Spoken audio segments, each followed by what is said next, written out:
Bueno, muy buenos días a este Congreso que nos hace ilusión en el país político.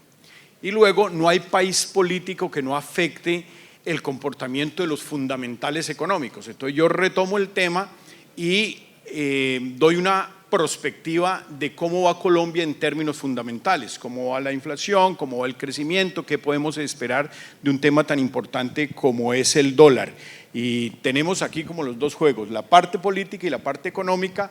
En eso nos podemos tardar más o menos una hora y si hay espacio, de acuerdo al tiempo que se maneje, podremos dar espacio para dos preguntas. Doctor Juan. Muchas gracias. Pues es un enorme gusto, un gran honor estar con ustedes aquí. Agradecemos que nos hayan invitado. En el tiempo que hemos estado aquí, nos queda absolutamente claro cómo este país, en todas sus instituciones, en todas sus dimensiones, tiene que abrazar, acompañar, respaldar todo el sector bananero, que recoge historias de coraje, historias de templanza, historias de patriotismo. Lo que han hecho los bananeros en Colombia, sentimos nosotros, no está suficientemente bien reconocido y representado, y es momento de llamar con todo el respeto y desde las distintas instancias para que en las rutas críticas que enfrenta el sector bananero se puedan adoptar medidas que ayuden a sobrellevar esas complicaciones y a superarlas por el bien del sector y por el bien del país. Hay unos temas que tienen que ver particularmente con el sector, temas como el que está referido al precio y la necesidad de que toda la institucionalidad colombiana en el comercio exterior esté volcada a acompañar a los bananeros internacionalmente para lograr unas mejores condiciones de precio. Temas como el acompañamiento en la búsqueda de las certificaciones, que es una batalla permanente y cada vez creciente frente a exigencias que se les imponen a los productores y a los exportadores. Un tema absolutamente crucial en el que queremos sumar todas las voces para asegurar que se pueda restablecer el seguro, que es fundamental para la productividad del sector, y asuntos que atraviesan a toda la sociedad como el deterioro muy grave y muy inquietante y muy peligroso de la seguridad en Colombia. Tal vez, profe, yo me hago por aquí. Para mí es un gusto además compartir con mi compañero y amigo el profesor Fernando Quijano estas reflexiones. Lo hacemos todas las mañanas en la FM y sentimos que en estos momentos tenemos que hablar de Colombia no en clave de apocalipsis y de tragedia, sino de reconocimiento realista de los problemas que enfrentamos, pero con la certeza de que Colombia es capaz de superarlos.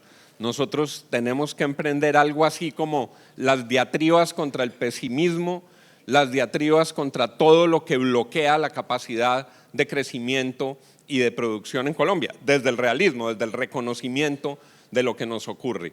Y a partir de eso, y diciendo eso, empezamos la presentación. Uno oye mucha gente diciendo, hemos llegado a unos límites inaceptables en la polarización política, así llevamos años y décadas, que hay que superarlo, que hay que buscar grandes causas colectivas que nos unan como nación, pero que no nos lleve a que la situación compleja del momento nos conduzca a pensar que no son remontables estas dificultades. ¿Por qué hay polarización?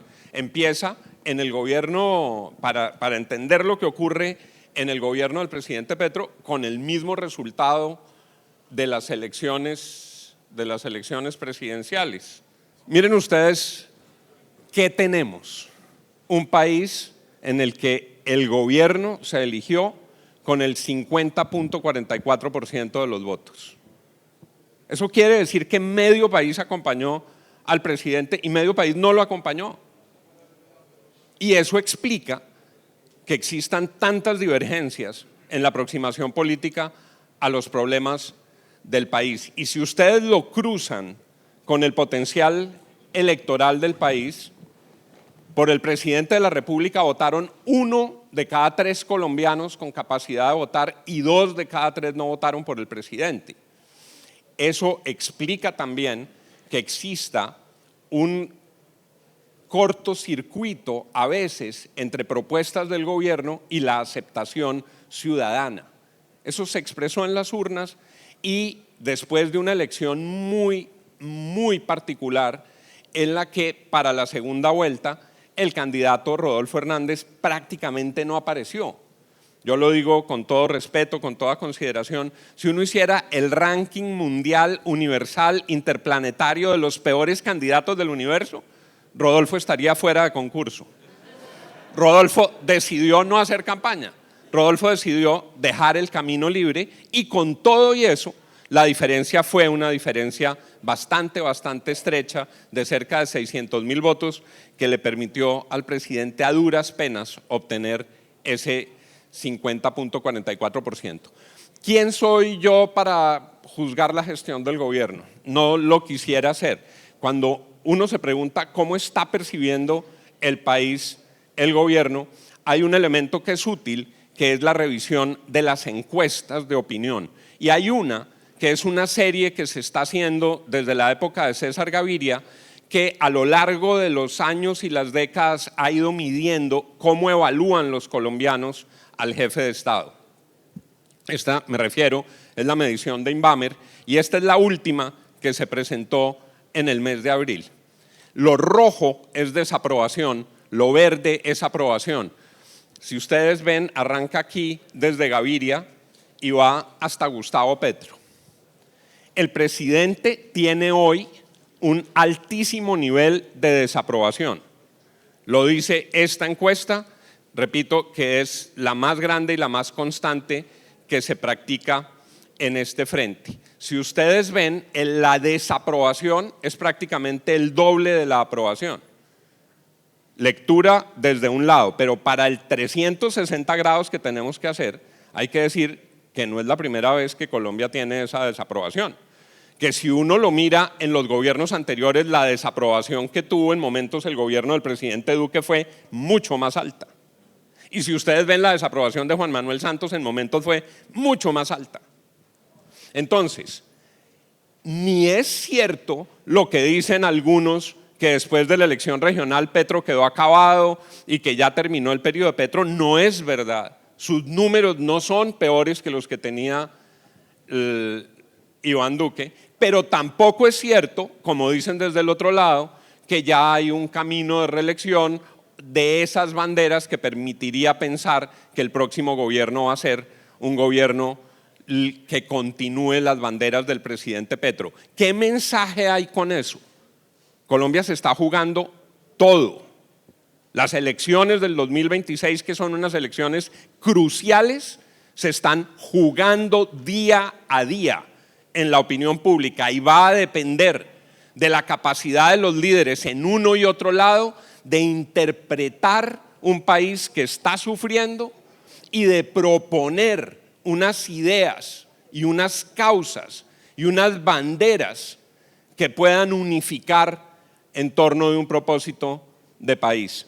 La incertidumbre política que se vive hoy tiene que ver con que nadie podría hoy escribir en piedra quién va a ganar la elección del 2026. Va a depender de los líderes políticos, va a depender de las fuerzas sociales, va a depender del movimiento en las redes sociales, pero va a depender sobre todo de la ciudadanía en su capacidad de escoger el tipo de país y el tipo de gobierno que quieren. Y va a poder escoger el país si le gusta el camino que nos están proponiendo y por el que nos están llevando, o si no le gusta ese país, y eso está todo, absolutamente todo en juego. La gráfica paralela de la imagen del presidente es la pregunta de si estamos mejorando o empeorando. Los colombianos somos quejumbrosos, no tanto en la costa, aquí son bastante más alegres que nosotros los cachacos. Uno muchas veces en Bogotá pregunta cómo está el día y puede estar esplendoroso, luminoso, hermoso. Dicen, ay, pues hay más o menos, es que con este clima. Nosotros somos medio pesimistas y por eso es tan constante este largo rojo en el sentido de empeorando. Lo significativo es que el empeorando no se puede tomar como si fuera una maldición apocalíptica que todo va a salir mal. No, las cosas se resuelven. Y si unos gobiernos son capaces de acometer adecuadamente la solución de los problemas, la gente está mejor y la gente recupera el optimismo, y por eso, a pesar de que pueda haber predominancia del rojo, hay verdes y hay ilusiones y hay decisiones que nacen de la base de quienes trabajan y hacen patria todos los días, que permiten pensar que el país lo va a resolver.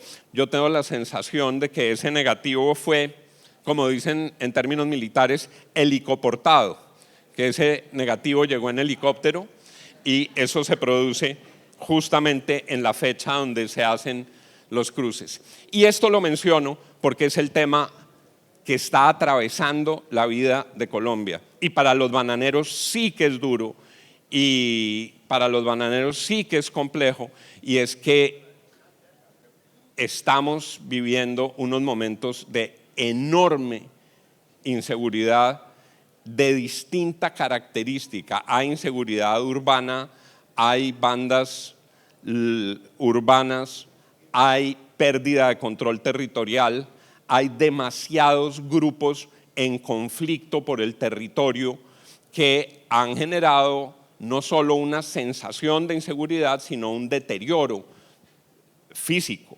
tangible, de la seguridad en las regiones. Esta la paso rápido para que el profesor Quijano luego se refiera a esto. Esta la traigo como ilustración de lo que está pasando. El diario La República, que es el diario económico más prestigioso en el país y más serio, ha venido haciendo por muchos años una encuesta sobre calificación de los ministros, y en la que aplicó, que ya está próximo a aplicar otra vez, la primera que aplicó, ocurrió algo que no había pasado anteriormente, y es que el gabinete en pleno se rajó. Y eso quiere decir que, no quiere decir que en otra época todos sacaran 5 aclamados, pero lo que sí era una novedad era que los ministros estuvieran todos por debajo de 3. Y tiene que ver con una circunstancia particular de relevo permanente en las carteras ministeriales. Ahora hay que tachar al 6º sobreviviente, que era el ministro Germán Umaña, que entre el momento en el que preparé la presentación hace 2 días y hoy, se dice que ya presentó su renuncia, entonces pongan una cruz más. ¿Y por qué lo menciono?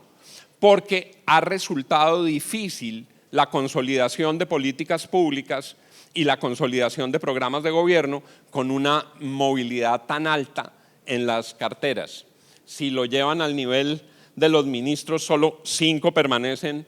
Hoy en los ministerios, en los viceministerios, más de 70 cambios se han presentado. En la fuerza pública, un número inmenso de generales han salido. Iban al final de la semana pasada 60 generales y se ha reincorporado al general Cardoso para dirigir el ejército. ¿Qué nos ha pasado en estos años recientes? Hemos estado en una especie de montaña rusa.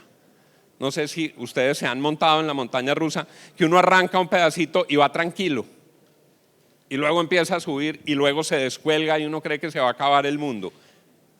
Un poco así ha funcionado el gobierno. Empieza el gobierno y se nombra un gabinete amplio. La gente que votó por el presidente y la gente que no votó por el presidente dice, hombre, ahí hay gente seria.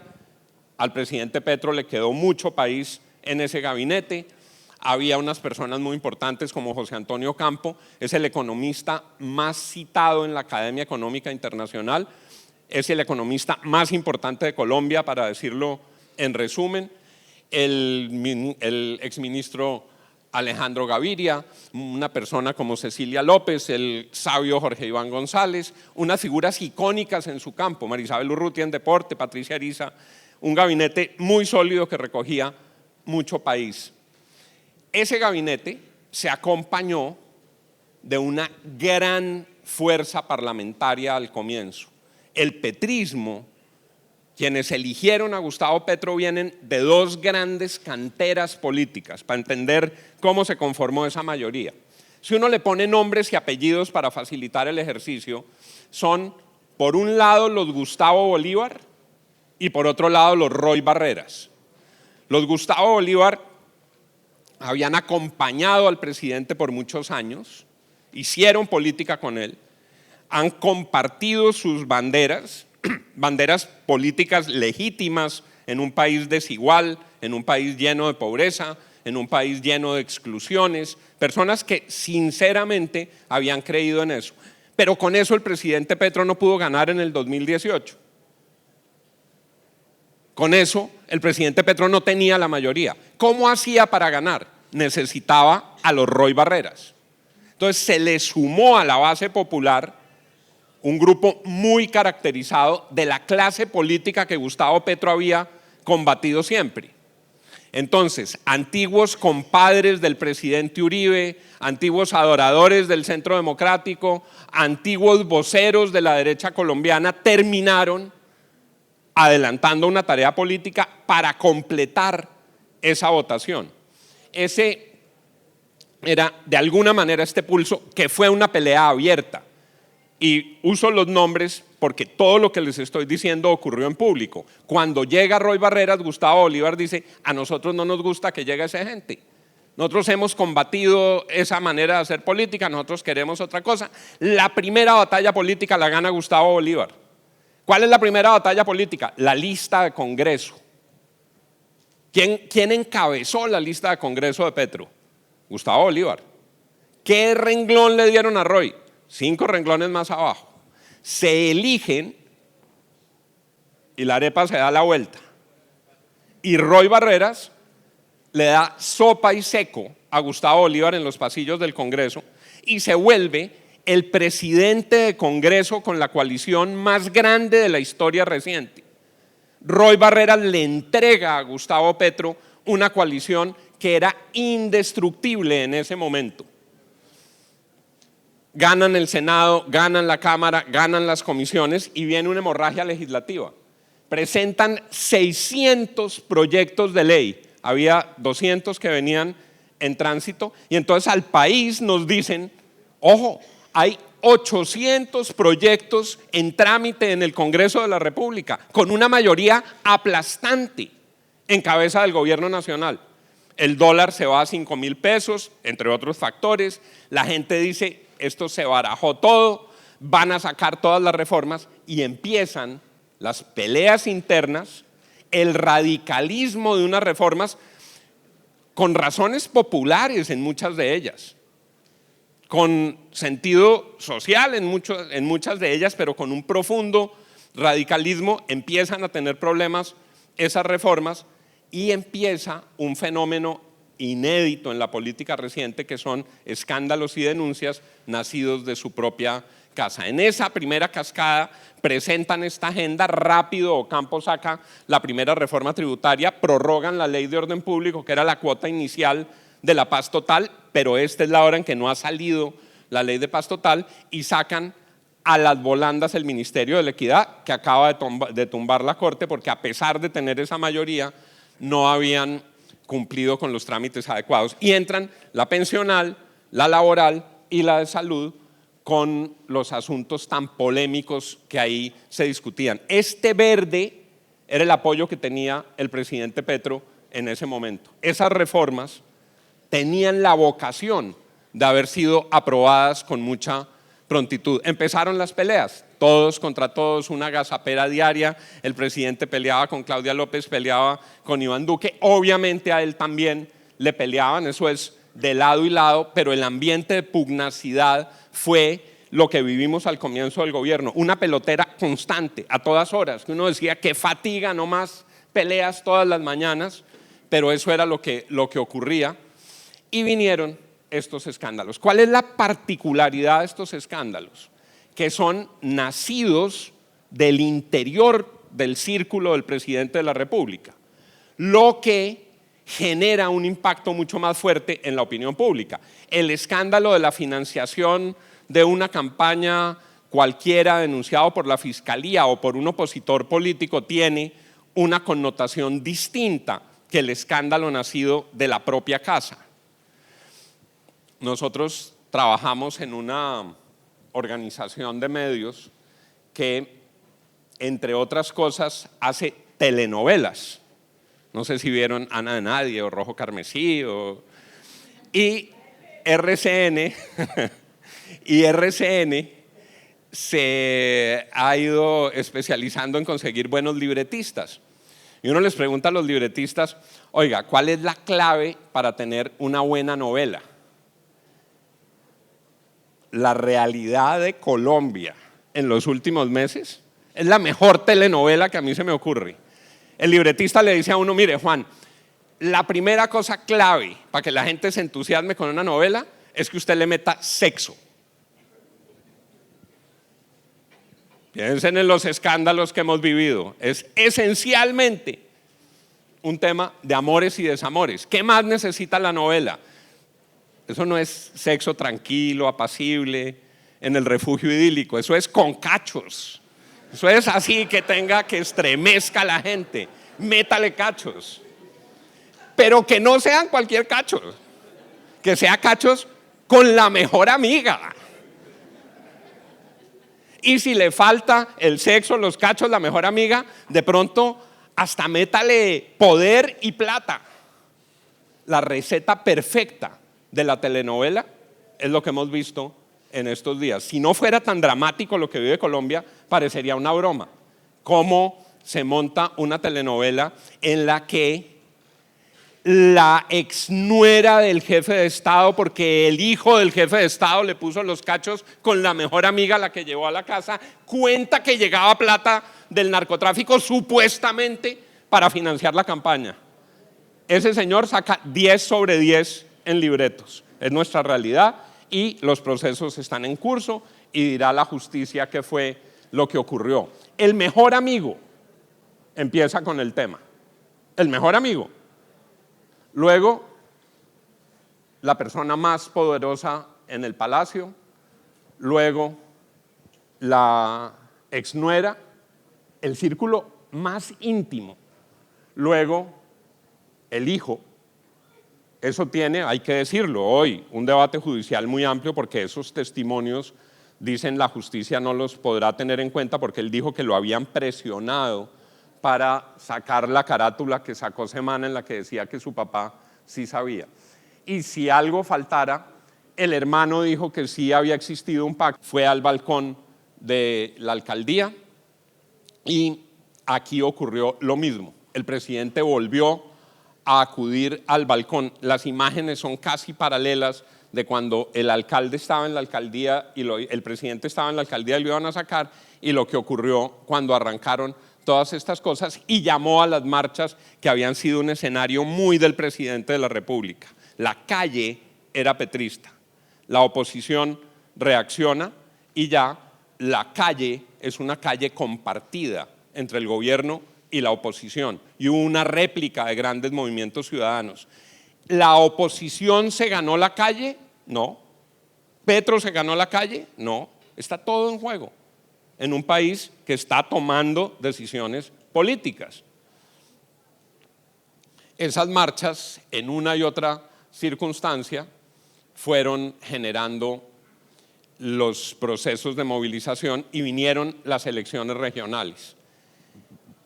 En las elecciones regionales, y lo digo en una región en la que hubo tanta polarización y tanta pugnacidad electoral, el resultado fue muy distinto a la elección presidencial.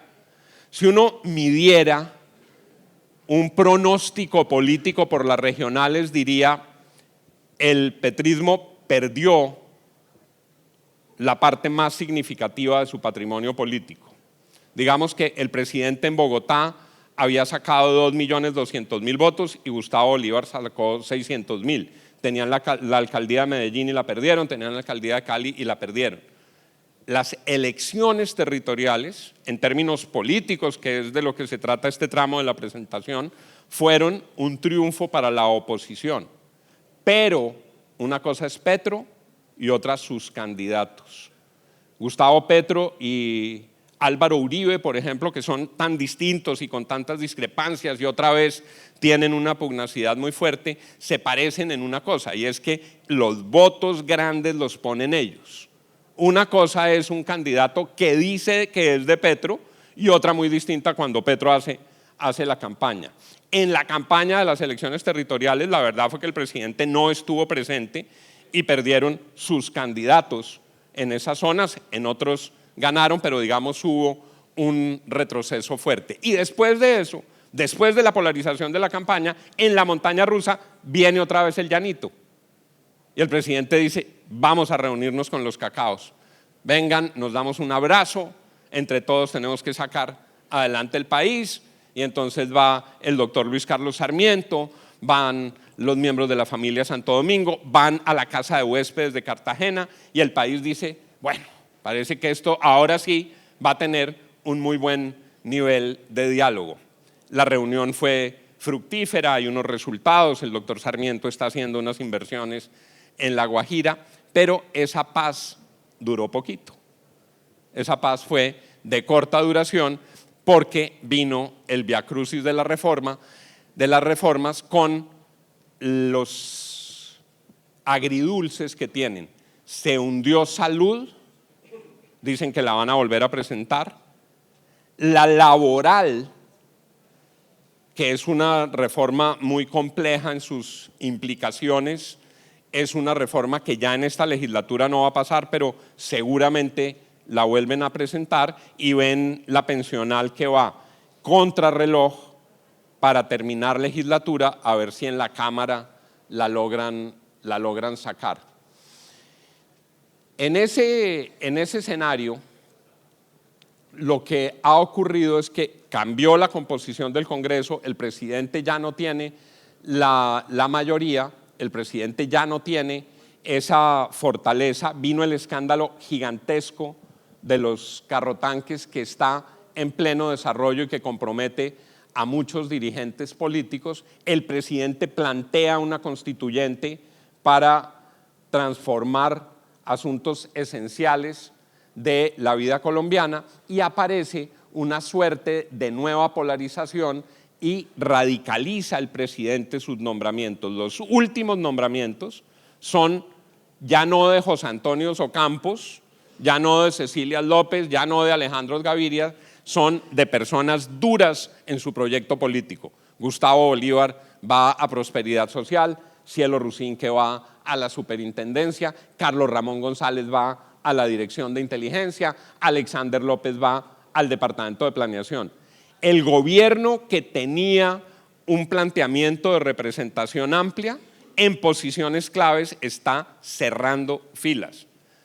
¿En dónde estamos en materia política? En que el presidente de la República está cerrando filas para defender, y es la democracia, para defender su posibilidad de quedarse en el Palacio Presidencial con su proyecto político. No estoy diciendo que él, sino con su proyecto político. Y por eso ha dado declaraciones pidiendo que se unan todos los que hacen parte de su proyecto para poderlo recuperar. Nos referíamos a todo lo que ha pasado con la paz total, a los problemas de seguridad, al impacto que han tenido en la ciudadanía, y por el otro lado hay un escenario de oposición fragmentada, con una inconformidad grande, pero con una gran división entre los líderes. No hay un jefe de oposición. Gustavo Petro se hizo presidente de la República desde la banca del jefe de la oposición. Esa la dejó Rodolfo vacía, se fue a la gobernación a pedirle el aval. Gustavo Petro no tiene jefe de oposición, los partidos son débiles, su gran contradictor ha estado alejado de la política, que era Uribe. Demasiados aspirantes, todos muy importantes, todos muy ilustres, pero si cada uno se va por su lado, lo que va a pasar es que no van a tener la fortaleza suficiente para recoger los votos y conseguir siquiera un proyecto, un cupo para la segunda vuelta. Termino con esto. ¿Para dónde vamos? Si uno mira el escenario de América Latina, en América Latina empieza a haber un desapego por la democracia. Esto parecía increíble, este es tomado del Latino Barómetro. La democracia ya no es para la mayoría de los latinoamericanos el mejor sistema de gobierno. Parecía una herejía decir esto hace unos años. Hoy es así. El apego por la democracia ronda apenas por el 50%. En nuestros países la gente se está preguntando por qué no están resultando bien los alcaldes, por qué no están resultando bien los gobernadores, porque los gobiernos no están pudiendo cumplir con la oferta de campaña, si realmente vale la pena un escenario democrático. ¿Y esto con qué se asocia? Con que en todas las últimas elecciones, veremos qué pasa en México y con la excepción de Bukele, los que ganan una elección en un país de los nuestros no son capaces de mantener el poder. Miren Argentina, les voy a dar 3 ejemplos rápidos. Argentina, gobernaban los Kirchner. Cuando la gente se cansa de los Kirchner, eligen a Macri. Y Macri no aguanta sino un periodo y pierde. Y vuelven los Kirchner. Y regresan los Kirchner ya no a una década como en la oportunidad anterior. Aguantaron un gobierno y eligen al exótico Javier Milei. Miren lo que pasó en Brasil. Gobernaba Lula y gobernó por mucho tiempo. La gente se cansó de Lula y llega Bolsonaro. Bolsonaro no se pudo quedar en el poder y vuelve Lula. Miren lo que pasó en Chile. Piñera, que en paz descanse. Van y vienen con turnos de un gobierno al bate. Eso lo que quiere decir es que hay un péndulo. La pregunta en un país como Colombia es, con las especificaciones que veíamos de la oposición, si la oposición va a ser capaz de articular un proyecto que enfrente al gobierno y sobre todo, profesor Quijano, usted que ha insistido en eso, si va a tener un proyecto de país y si el péndulo se devuelve, ¿hasta dónde se devuelve? Y eso no lo sabemos hoy. ¿Se devuelve hasta la centro derecha? ¿Se devuelve hasta la derecha? ¿Se devuelve hasta la derecha radical? En buena medida depende de cómo el presidente Petro plantee eso y de cómo siga la evolución en los temas de seguridad. Pero dicho eso, y para cerrar, en lo que tiene que ver con nuestro país,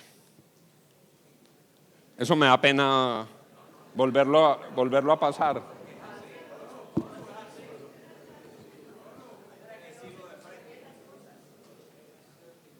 No sé cómo se hace siquiera no sé si esto tiene censura automática, pero esto es lo que producen los desapegos a la democracia. La democracia, amigos, cambió. La democracia hoy es una democracia de líderes de redes, de figuras ultramediáticas y ultrarradicales. Uno a veces ve a Trump y a Milei y se pregunta si son primos hermanos, si tienen algún parentesco. En Colombia, y terminamos, la historia de Colombia nos da las claves para entender que tenemos que encontrar las causas comunes, tenemos que ser capaces de obtener la fortaleza para enfrentar los momentos más difíciles, pero la historia nos enseña que este país nuestro, maravilloso, es capaz de sacar adelante los grandes desafíos. Colombia tiene una de las democracias más antiguas de América Latina. Colombia ha mantenido un crecimiento superior al promedio de América Latina y del Caribe, con todo tipo de gobiernos, buenos, malos, regulares, más populistas, menos populistas, más tecnocráticos, menos tecnocráticos. Esta es la historia de un país que ha mantenido ese desempeño, un crecimiento permanente. Estos son cálculos que ha hecho Fedesarrollo para darles todo el crédito que merecen, un crecimiento permanente del Producto Per Cápita. ¿Cuántos años de crecimiento negativo ha tenido Colombia en los últimos 120 años? Solo 4, Perú 16, Brasil 16, Chile 23, Argentina 36. Y estamos en unos años muy difíciles y estuvimos muy cerquita de números en rojo que serán precarios este año, pero seguramente no serán en rojo. Un país que ha honrado su deuda, un país que no ha tenido sino 3 episodios de reestructuración de la deuda, un país que no ha tenido los episodios de hiperinflación de nuestros vecinos, un país que, a pesar de las tempestades, siempre ha logrado salir adelante. Mi jefe, Luis Carlos Galán, decía: Colombia es una nación que parece a punto de perecer en toda jornada, pero siempre se recupera. Gabriel García Márquez dijo algo muy parecido: cada día en Colombia hay una batalla formidable entre la vida y la muerte. Al final del día, invariablemente se impone la vida. Y a eso es a lo que nosotros le apostamos, a que la vida invariablemente logra salir adelante, imponerse y permitir que el país haga los aprendizajes necesarios y que de las tempestades salgamos todos mucho más fortalecidos. Les agradezco mucho su atención. Yo con el doctor Juan siempre tengo un problema y que le digo, lo conozco de muchos años, pero doctor Camilo, él le estirparon el punto aparte. Y siempre lo que tratamos de contrastar es que por un lado va el país político y por otro va el país económico. Y hay una cosa curiosa, cuando damos estas presentaciones con el doctor Juan y cuando, digamos, tenemos discusiones en el programa de radio y en muchas tertulias que tenemos, yo trato de decir que ojalá nosotros fuéramos más parecidos a Perú. Que por un lado, es como una autopista, por una autopista va la política y por otra autopista va la economía. Aquí realmente, como la infraestructura en Colombia, vamos por una carretera donde nos encontramos la política y la economía. Siempre decimos eso porque pues, en Perú en 6 años han tenido 6 presidentes, pero la economía está creciendo, siguen exportando y es una economía que, a pesar de su pequeño tamaño, va relativamente bien. Eso lo decía doctor Juan hasta esta mañana. Hay una última hora muy interesante y los que consultan el precio del dólar permanentemente en la República se dieron cuenta que el dólar hoy está tocando los 4.000 pesos. No van a aplaudir que ustedes son exportadores, pero el dólar está llegando a 4.000 pesos y los bonos del Tesoro colombiano están siendo castigados porque el presidente mencionó 2 palabras que los inversionistas tienen mucho miedo. Eso es como si de pronto uno va al médico y le dice: oiga, tiene una masita por ahí, hay que revisarla, le vamos a mandar una biopsia. Se le tira, digamos, el día. Hoy el presidente dijo 2 palabras: cesación de pagos. Y el tema de la cesación de pagos pues es un tema que hizo y está haciendo que el dólar regrese a terrenos cercanos a los 4.000 pesos y que los bonos sean castigados. O sea que hoy es un día bastante tétrico. Y además dijo 2 cosas: si hay cesación de pagos, voy a declarar. ¿La tiene la presentación? Ah, ok. No, pero el doctor Camilo la tenía ahí en su chat. Si usted... Pero bueno, el cuento es que cuando el presidente habla de cesación de pagos y automáticamente se va a haber una emergencia económica, quiere decir que los decretos de emergencia económica le permite de pronto, eso que usted presentaba ahí, doctor Juan, el portafolio de proyectos de ley los puede apurar. Muchos se pueden ir por vía express y lo más tétrico es que muchos pueden cambiarse por decretos. O sea que hoy es un viernes como negro para el dólar. Hoy siempre se dice negro, pero las cifras son rojas. Seguramente hoy digamos, el mayo no va a terminar bien y seguramente el segundo semestre vamos a preocuparnos. Lo más importante ahí es que ver que realmente cuando el doctor Juan presenta un panorama político desolador, de incertidumbre, pero al final remata: nosotros tenemos la madera para salir de este tipo de cosas. La economía, y eso ustedes, a mí veces me juzgan de, no, es que la economía va relativamente bien y se los voy a mostrar. ¿Lo pudieron lograr? Que yo sin tablero no puedo hablar como buenos profesores. Perfecto. El periódico La República acaba de cumplir 70 años y nos ganamos la vida haciéndole el seguimiento a la economía colombiana. El Producto Interno Bruto en Colombia, y este cuadro lo mostraba el doctor Juan, siempre ha sido un Producto Interno Bruto muy sólido. Producto Interno Bruto es una cosa muy sencilla y es la sumatoria de todo lo que nosotros hacemos, los productos que vendemos, los servicios que prestamos. Y esto nos ubica como la cuarta economía de América Latina. Somos 360.000 millones de dólares. Si hacemos un poquito de esfuerzo y Argentina comete errores, nosotros en pocos años, si nos enfocamos en eso, seremos la tercera economía de América Latina.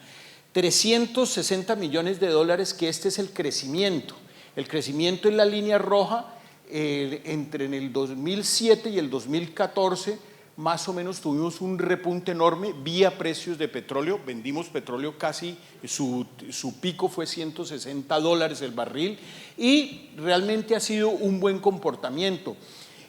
No hay mucha gracia en los presidentes de Colombia porque realmente no pudimos diversificar la economía. Nosotros, esta curva, lo vamos a ver más adelante, tiene que ver mucho con exportaciones de petróleo. Entonces, es una economía sólida, es una economía muy fuerte.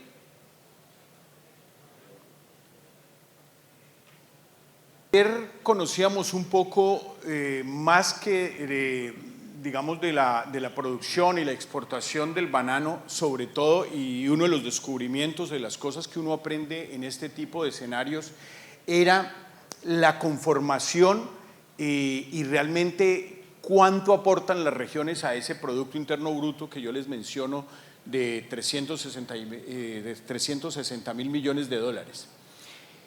Ustedes ven aquí los departamentos, 32 departamentos, y esto muchas veces se explica de esta manera. De esos 360.000 millones, ¿cuánto aportan las regiones? La cuarta parte de la economía colombiana, que es esta, que es una economía, son de esas cosas que llaman la atención, la cuarta parte la aporta Bogotá, un 25%. Haga de cuenta que ustedes invitan a un representante de cada departamento a almorzar y dicen, ojo, vamos a pagar la cuenta con base en lo que ustedes producen. Los bogotanos pondrían 24 de cada 100 pesos. Si se suman a la 6, que muchas veces se suma a este 24, Santander 6, Atlántico 4, Meta, Bolívar. Bolívar 3.5, Boyacá 2.7 y allá pues los que son esta gran franja de otros, que es la franja gris.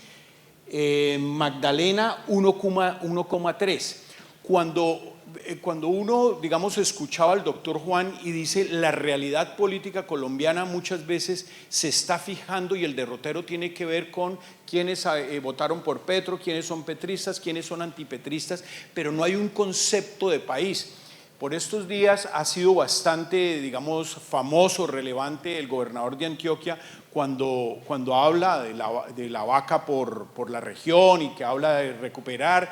El gobernador del Atlántico, Eduardo Verano, siempre ha hablado de las zonas. Y cuando uno dice que más que haya un cuento de país, Colombia es un país absolutamente importante en sus regiones. Si uno pusiera esta misma gráfica en Chile, en Perú, en Argentina, dependen de Santiago, Lima, realmente, o Buenos Aires, pero no tiene esta diversificación de producción. El cuento de liderazgo país debería, digamos, uno agrupar, y por eso a mí me parece tan importante el discurso de hoy de gobernadores como Verano y como Rendón, donde dice, mire, tenemos que tener más autonomía. ¿Por qué es curioso esto? ¿Por qué Bogotá sí no produce ni banano, ni petróleo, ni café, la economía más grande? Porque somos centralistas, porque allá tenemos que, los que están aquí, por ejemplo, la alcaldesa que está por aquí, o un exalcalde dice, ¿por qué tengo que ir a hacer fila allá donde una señora, la señora Villa, ya no está, ya se jubiló, pero ¿por qué tengo que ir a hacer fila para que me den recursos? Sobre este planteamiento de qué produce el país es que están sentadas muchas de las propuestas o del futuro del país. Entonces uno dice, realmente lo que habría que tratar de reconformar es esto. Ojalá fuéramos, no es que Bogotá sea menos, porque eso sería una cultura castrochavista, quitarle al que más tiene, es decir, repartir pobreza. Es como estas vocaciones de Magdalena le aporta 1,3 al Producto Interno Bruto. Es qué ideas, qué proyectos hay para que realmente sea un 2% o un 4% o realmente haya un proceso de agroindustrialización que le permita crecer.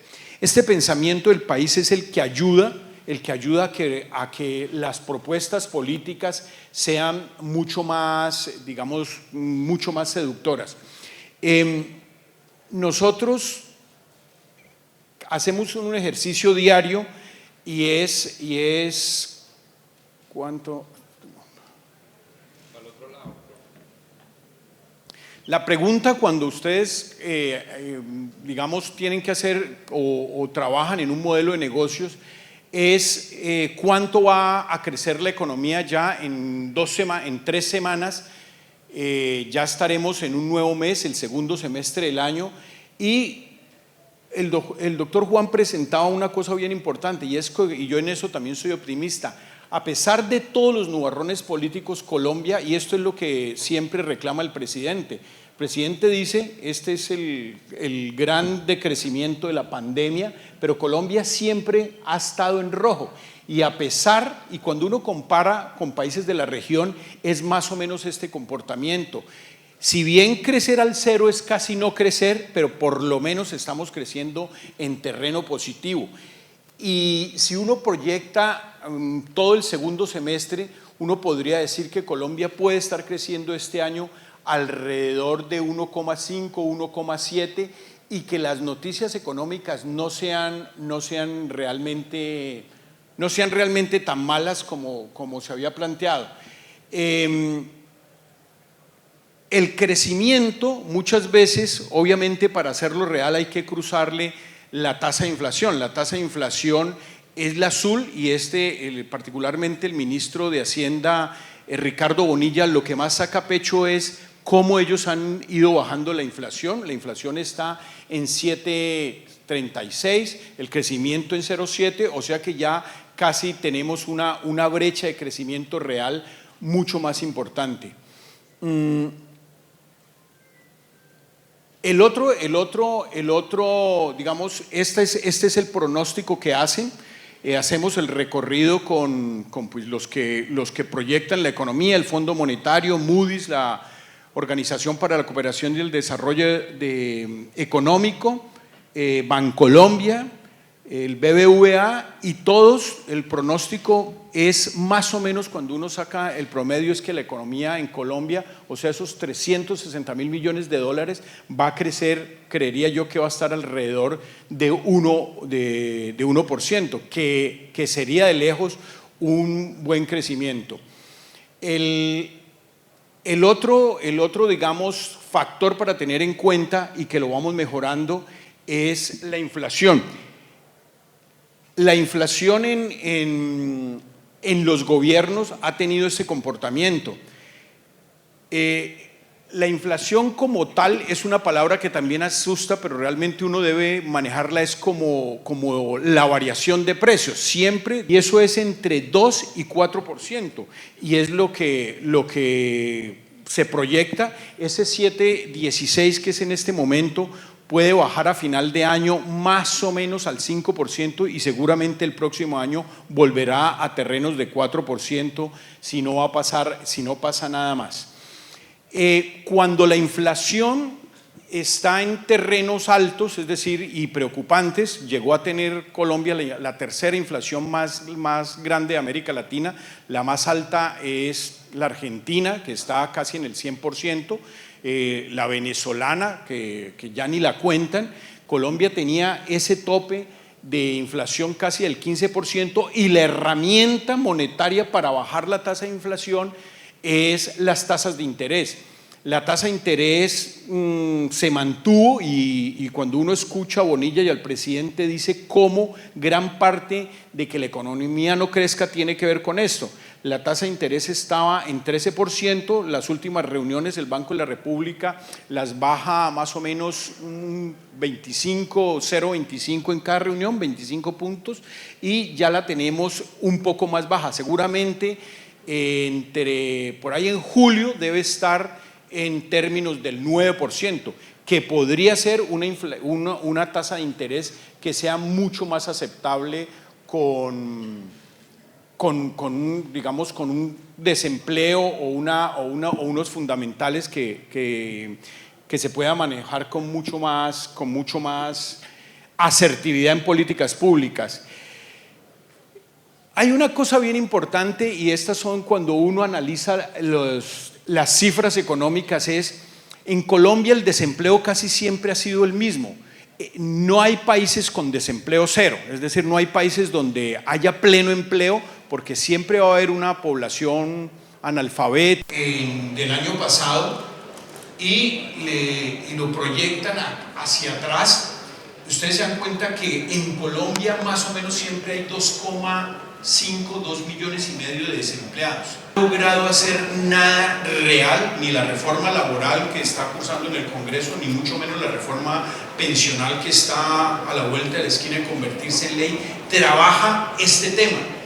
¿Cómo entender que en Colombia haya siempre 2,5 millones de desempleados? Y además que permanezca en el tiempo. Esto quiere decir que es una situación crónica y que ni la reforma laboral ni la reforma pensional trabajen en algo que en ciudades como Santa Marta, muchas ciudades de la región Caribe, es que la informalidad se vea bien.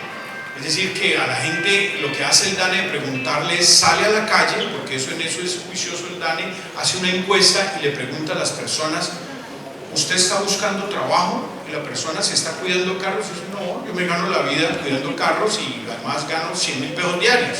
Entonces, nunca se preocupa por la formalidad, sino la pregunta es la persona si está buscando o no trabajo.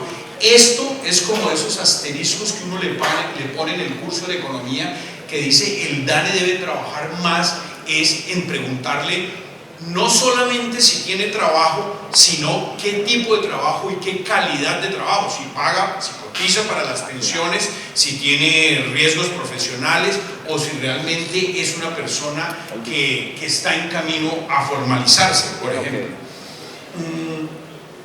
Por ciudades, esto rápidamente, por ciudades siempre ha tenido una evolución y hay unos picos cuando uno mira esto. La gran llegada de población venezolana afectó mucho el desempleo, pero llama siempre la atención que las ciudades de la costa, digamos también crónicos, que son Quibdó, Riohacha, Florencia, esas son las ciudades que siempre es donde más hay desempleo. Aquí también volvemos al cuento regional. No es lo mismo cómo se ocupan las personas en Barranquilla, en Medellín, en Manizales, a las personas que están acá en la cola, y es realmente las políticas públicas, dos, la atracción de inversiones que generen un empleo formal, y obviamente esa asimetría regional pues son de las cosas que también tiene como fundamento entender y proponer quien verdaderamente quiera hacer propuestas para el país. Por periodos presidenciales, la tasa, el dólar, la devaluación del peso, es curioso. Colombia, ahora que el Banco de la República vuelve a estar en la escena política, uno se da cuenta que durante muchos años Colombia fue un país que le apostó mucho a que el peso fuera devaluado, es decir, producir en pesos baratos, vender en dólares y luego traer dólares y cambiarlos a pesos baratos. Aquí, esta es como se ha movido el precio del dólar. Ahí puede estar dando un salto la próxima semana y con la noticia de hoy puede estar subiendo muy cerca de los 4.000 pesos, de pronto superándolo, y uno se da cuenta que la devaluación del peso tiene que ver con unos factores muy externos.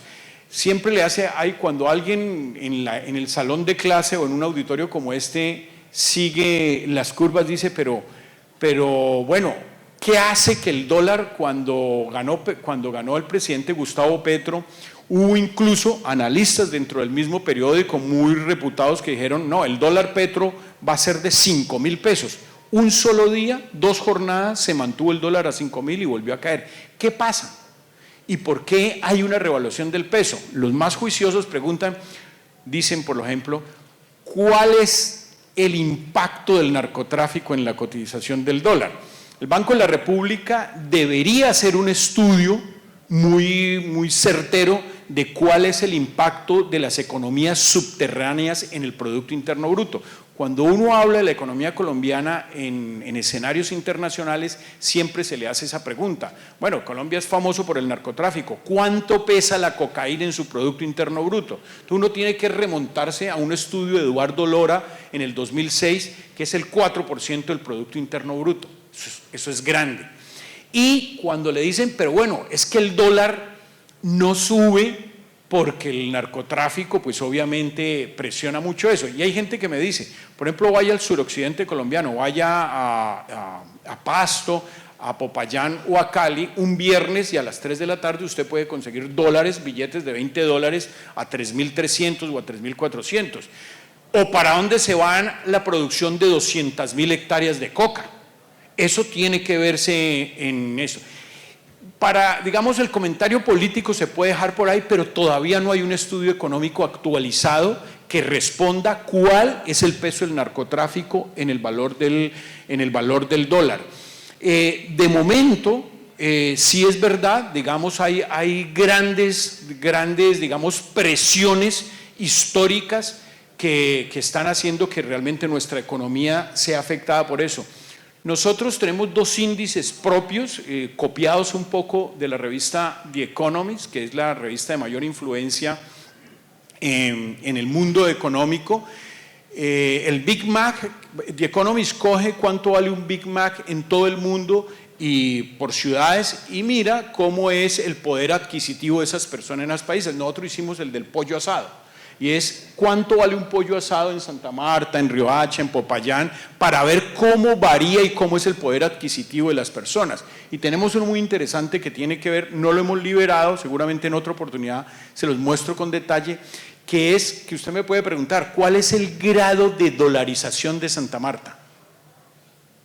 Y el ejercicio es muy fácil, usted se va con $1.000 a Cartagena, no tiene que cambiar, usted sobrevive con los $1.000.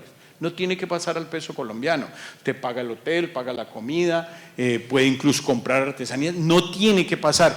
El grado, el nivel, el índice de dolarización de Cartagena es casi del 28%. El de Medellín, que era casi cero, ha subido al 12%. Y Bogotá sí es bajísimo, usted va con $1.000 a Bogotá, pierde el año, no se lo reciben en ninguna parte, incluso lo pueden hasta mirar rayado. Entonces, el grado de dolarización, y esto es muy interesante, y uno de los retos, el personaje que tanto le gusta al doctor Juan Milei prometió que iba a dolarizar la economía argentina, todavía no la ha dolarizado. Al final, yo soy de la teoría de que las personas, y está pasando en el mundo, deciden sobre su moneda. Ya el gobierno, si yo le debo una plata a alguna persona y le digo, mire, le debo 4 millones de pesos, ¿le doy los 4 millones o le doy $1.000? ¿Usted qué prefiere? De lejos me dice deme los $1.000, porque sabe que si los guarda va a poder ganar una plata. Al final lo que va a pasar en las economías emergentes es que van a decidir cuál es su moneda. Pasó, ustedes son cercanos al tema de los venezolanos. Maduro intentó de 1.000 maneras que su bolívar fuera fuerte. Nada, los venezolanos decidieron estar en dólares y todas las economías del vecindario están casi dolarizadas. Centroamérica, por supuesto. Ecuador dolarizado, Venezuela dolarizado, en Perú usted puede tener cuentas en dólares y uno dice, Colombia, ¿cuándo se va a hacer ese debate? Por eso, cuando a uno le muestran la actualidad política colombiana, uno se da cuenta, la actualidad política está bien, pero tenemos que despetrizarla. Es decir, hablemos más de propuestas, ¿es bueno o es malo? No sé. Que ellos que son los técnicos lo expliquen, pero que hagan propuestas concretas de acuerdo al mapa económico del país. El precio del petróleo es bien importante porque nosotros dependemos de Ecopetrol. Si ustedes se acordarán, desde el primer discurso, incluso cuando era candidato el presidente Petro, y se fue lanza en ristre contra el petróleo, pero la semana pasada, cuando Standard & Poor's llevó al nivel de bonos basura Ecopetrol, el ministro de Hacienda dijo vamos a subir la producción a 1 millón de barriles. Es decir, pero son incoherentes, son bipolares. El jefe está diciendo que no más exploración ni exportación de petróleo, que iban a estar en los mínimos, y ahora el ministro de Hacienda está hablando de eso. Nuestra economía es total. Si usted coge este cuadro y lo pone sobre el cuadro del crecimiento económico, del dólar, de todos los cuadros anteriores, se dará cuenta que es una economía absolutamente dependiente del petróleo. Y por eso una ciudad como Bogotá, que le aporta 25 de cada 100 pesos a la economía colombiana, es que es la sede de Ecopetrol. ¿Cuántos empleados puede tener Ecopetrol en Bogotá? Con muy buenos salarios, con muchas cosas. Entonces, todo depende del petróleo. Y este es de las cosas, cuando la gente sí, Petro no, a mí me parece que sí puso el tema, y es cómo hacemos para que la economía colombiana verdaderamente tenga un tema mucho más diversificado. La deuda externa, ahora que es noticia hoy, seguramente hoy en la República, de mañana seguramente este gráfico va a salir, por lo que acaba de decir el presidente Petro, de la cesación de pagos. La deuda externa no es mala. Digamos, el país más endeudado del mundo es Estados Unidos, Japón es hiper mega endeudado. La deuda externa se mide con base en el Producto Interno Bruto, es decir, de esos, que no se olviden esa frase, por eso me gusta repetirla, 360 mil millones de dólares, eso es como la quincena. Si usted gana 1 millón de pesos, no se pierde de ese 1 millón de pesos. Es cuánto de la deuda es el porcentaje en esos 360 mil millones. Cuando la deuda externa pasa del 57%, eso es lo que dice el Comité de la Regla Fiscal, se encienden las alarmas. Es como usted se va al cajero y ya, le queda tanto y sigue sacando, pues hay una alarma roja. Cuando llega a 57%, hay alarma roja. Todavía tenemos un margen de la deuda. Las deudas no son malas. Lo que usted se tiene que preocupar es por sus ingresos, la mentalidad de traqueto de yo todo lo compro chan con chan y yo no solicito un crédito. Eso creo que el manejo, lo malo es tener una deuda cara y que yo tenga que renegociarla, pero en términos de deuda externa, Colombia es un país que lo ha manejado bien. Nuevamente el gran salto de la deuda se da en la pandemia en el 2019. El 2019 en proporción al Producto Interno Bruto casi que llegamos al 60%. Colombia ha tenido un manejo, digamos, adecuado. Nosotros no hemos tenido cesación de pagos, que fue lo que mencionó hoy el presidente de la República, que me parece delicado, lo veía en el gráfico del doctor Juan, desde 1935. O sea que nosotros siempre hemos honrado nuestras deudas. Colombia siempre ha sido un país buena paga. Eso es grave, por eso hoy está todo como alborotado el mercado. Pero en términos de deuda, creo que tiene un margen. Obviamente el gobierno no se puede endeudar más sin pasar por el Congreso, y este es un tema que se le puede dar bastante manejo. El déficit fiscal es de esas cosas que los ministros de Hacienda no han logrado mejorar, y hace 3 semanas también pasó desapercibido. Los lectores de la República sí lo verán que sí era el tema, y es que Bonilla habló de que el déficit fiscal casi va a llegar al 6%. En este momento está en el 5%, el ministro de Hacienda habló de que de pronto puede llegar al 6%, porque es que ellos están haciendo mal las cuentas. No están recaudando tantos impuestos porque la economía está contraída. Y segundo, tuvieron la esperanza de tener ahí unos temas legales que les entraran 15 billones de pesos, no les han entrado, entonces se tienen que endeudar. El déficit tiene que ver básicamente es cuánto me entra y cuánto gasto. Nuestra regla fiscal dice que ojalá estuviera en el 2%, por supuesto. Siempre llegamos a la curva del presidente Iván Duque, pues a él le tocó la pandemia nos costó 5.000 millones de dólares, y había que endeudarse, y finalmente ese tema, pero obviamente la deuda hay que pagarla. Se mejoró en un comienzo vía también tasa de evaluación, y en ese momento el déficit pues seguramente sí nos tiene que llamar la atención y preocuparnos si siguen con el tema de llevarla al 6%. Aquí hay una cosa muy importante, y cierro con este gráfico, y es que Fedesarrollo hace una encuesta permanente que le pregunta a la gente, ¿usted tiene planeado comprar algo este mes? Y la gente no está comprando. El índice de confianza del consumidor está muy baja, miremos que desde el 2022 hasta el 2024 siempre hemos estado en terreno negativo, y es lo mismo, ¿no? Ustedes se toman un café con una persona y la persona no quiere comprar carros. Primero porque hay un dilema, si lo compro híbrido, si lo compro eléctrico, la tasa de interés está muy alta, entonces la gente está parada en una decisión de comprar carro. Comprar casa ni de riesgos, ¿por qué? Pues porque no hay oferta, porque la tasa de interés está alta, o la hipoteca, es decir, no hay mucho interés del consumidor por comprar. Incluso usted ve los centros comerciales llenos, pero pues como dicen aquí, ¿no? En Colombia, la familia Miranda, mirando mucho el almacén, pero los pasillos llenos, pero los almacenes vacíos. El índice de confianza del consumidor es de esos índices que más digamos, más impacta, y es que la gente tiene estacionada, tiene parada su decisión de compra. Y en los bienes duraderos menos, es decir, usted todavía tiene el televisor ancho, usted no quiere comprar otro televisor, usted dice, ¿para qué? El computador incluso también es de los viejitos. Colombia hoy es un país que está parado en términos de consumo. Y yo en eso me distancio, doctor Juan, para cerrar, yo en eso yo sí creo que es por la tasa de interés. Si ustedes revisan, incluso ayer escuchaba al presidente ANIF hablando de que es que la tasa de usura hay que pararla, o sea, mantenerla en 32%. La tasa de usura es una cosa muy sencilla. Mire, todos aquí tenemos una tarjeta de crédito, la inmensa mayoría, el 95% de los que estamos aquí tenemos una tarjeta de crédito.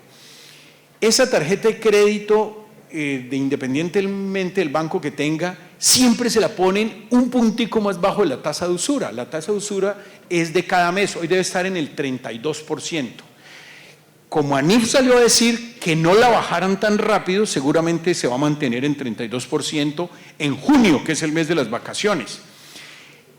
Y esa tasa de usura del 32% es la que ustedes pagan todos los consumos, si quiere útiles escolares, vacaciones, lo que sea, el SOAT del carro, todo lo pagan con una tarjeta de crédito. Está muy alta, 32% es muy alta. Colombia llegó a tener tasas de interés del 60%, pero es que 32% es muy alta con una inflación del 7%. Y si esa tasa de interés de usura no baja, esto va a mantenerse en rojo. Porque usted, como vuelvo a la mentalidad de Traqueto, usted si no se endeuda, entonces ¿cómo va a comprar las cosas? Sí creo que la tasa de interés que ya está cayendo, que ojalá a final de año llegue por ahí al 8%, pero que la tasa de usura permita que la persona que esté por ahí en un 25, 26% para que realmente el consumo vuelva a reactivarse. Eso es básicamente, el doctor Juan los arrullaba y yo finalmente los logré que se durmieran. Pero eso es, muchas gracias.